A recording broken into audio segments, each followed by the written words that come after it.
Welcome to my 638 final screencast for the fall semester. This is Joanne Knight.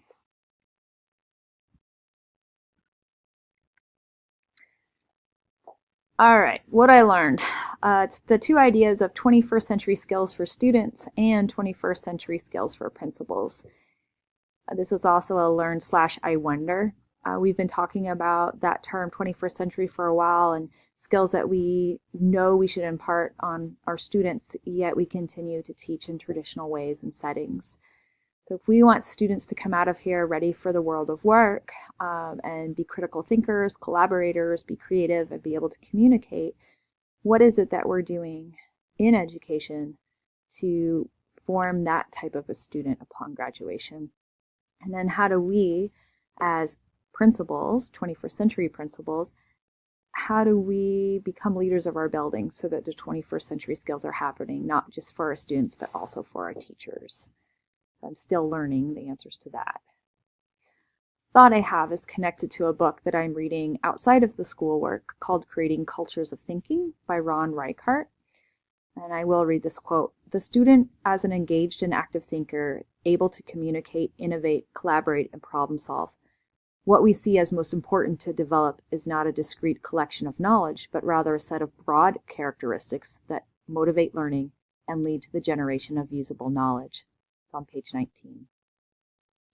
That thought springs a bunch of wonders for me, including this one.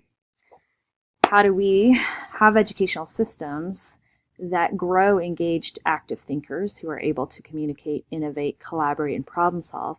How do we test for that? Do we need to test for that? And if we do need to test for that strictly on a basis of equity for all students, how does a statewide assessment style test capture whether or not we've created engaged, active thinkers? I don't know that it really could or does. I think the assessments that we give statewide are for baseline data. They're not for differentiation.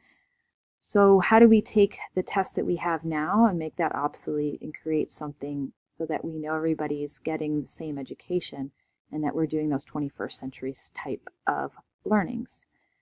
The other question that comes out of that is, if we are still doing that assessment style test for everybody in the state, what good is that baseline if we have so many people opting out?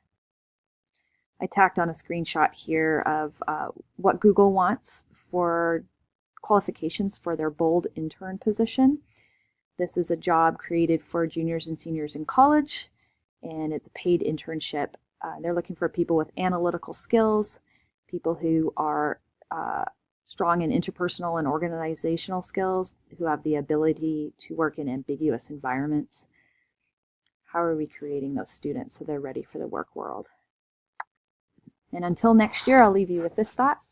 For classrooms to be cultures of thinking for students, schools must be cultures of thinking for teachers. Happy holidays, everybody.